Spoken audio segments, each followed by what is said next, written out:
Bradford শহরে neighbourhood resource সেন্টারের উদ্যোগে আয়োজিত হয়েছে কিডস অ্যান্ড ফ্যামিলি ফান্ডে। বিস্তারিত থাকছে নূরে আলম রব্বানী রিপোর্টে। অত্যন্ত জাঁকজমকভাবে ব্র্যাডফোর্ড শহরের নাইবারহুড রিসোর্স সেন্টার এনআরসি এর উদ্যোগে ব্র্যাডফোর্ডের স্থানীয় একটি ব্যাংকুয়েটিং হলে আয়োজিত হয় কিডস অ্যান্ড ফ্যামিলি ফান্ডে।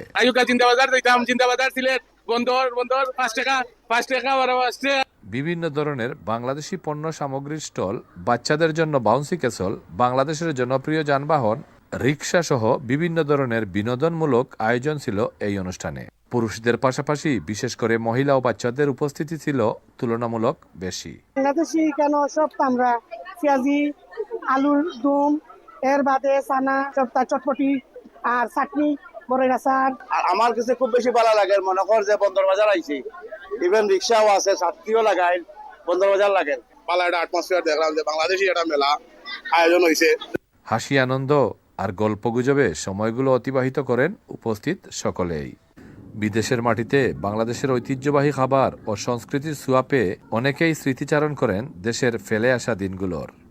এমন আয়োজন প্রবাসী নতুন প্রজন্মের কাছেও বাংলাদেশের ঐতিহ্য ও সংস্কৃতিকে পরিচিত করে তুলেছে বলে মনে করেন অংশগ্রহণকারীরা। রিস্কা একটা আগে আসিল না দেশি, আর আমরা একটা করছি, বড় করছি। আমরা রিস্কা তুইতে আমরা বাংলাদেশের বন্দর বাজার।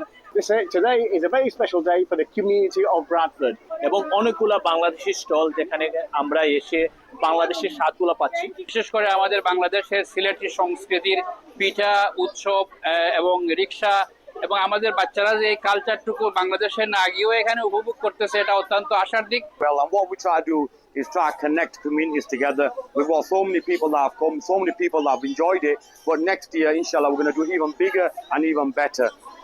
নূরে Alam Rabbani, channel S news, Bradford.